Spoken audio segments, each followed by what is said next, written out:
What is a good strategy to move forward when you are fearful of recessions, inflation, and an overall economic downturn? In this video, I'm going to discuss some of my tricks and insights from someone who has gone through multiple, multiple disasters, fires, floods, riots, earthquakes, recession, inflation, 9/11, you name it, I've been through it. And there is a pattern I want to share with you. My name is Beate Chelette.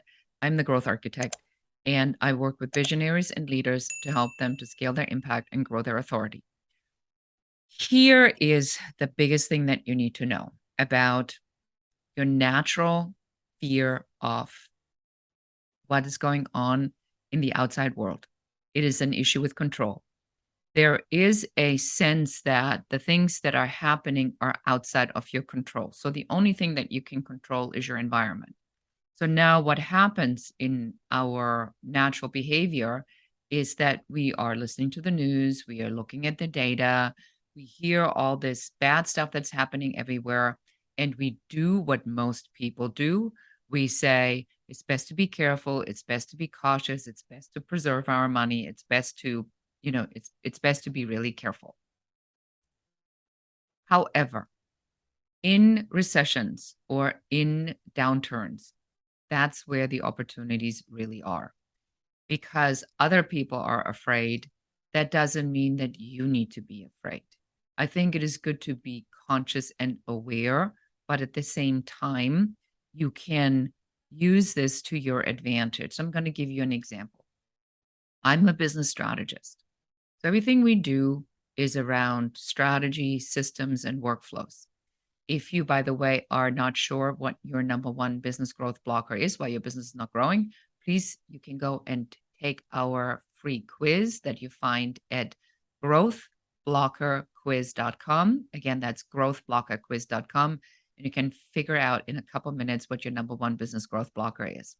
But aside from that, here is what I recommend you to do. You need to go back to the drawing board and you need to come up with a serious strategy on how you are going to adjust and make your way through what we are going to be experiencing.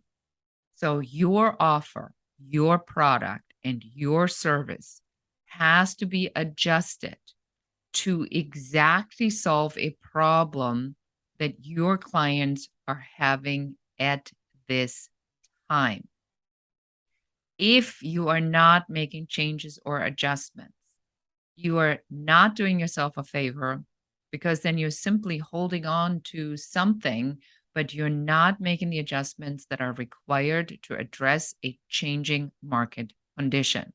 That's my big advice for you today. I would start with anybody in business to really look at their products and services and say, is what we're selling relevant? Is the language we're using relevant? Is it addressing people's concerns and needs at this very time? If that is something you're interested in, please reach out. We do have a program that is specifically geared to that, and I'll be happy to talk to you about it. You can leave a comment.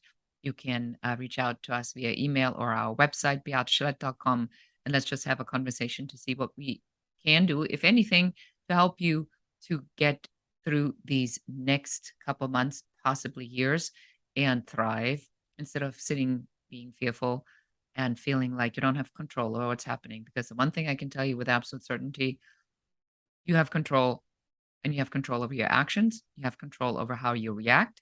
You have control over how you think. You have control over how you perform moving forward.